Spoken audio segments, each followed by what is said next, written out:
एक छोटी सी मासूम बकरी जिसका नाम बीबू था, जंगल के किनारे रास्ता भूल गई। वो अकेली, डरी हुई और बहुत परेशान थी। अचानक झाड़ियों में से एक खौफनाक भेड़िया निकल आया।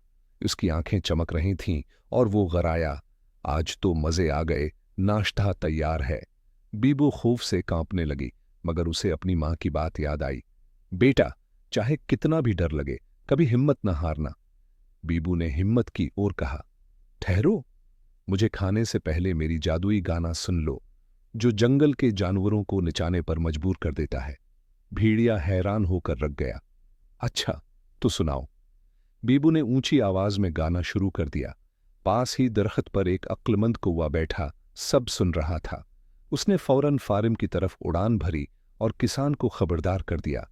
किसान हाथ में लकड़ी लेकर दौड़ता हुआ आया। भेड़िया डर कर भाग गया। बीबो बच गई।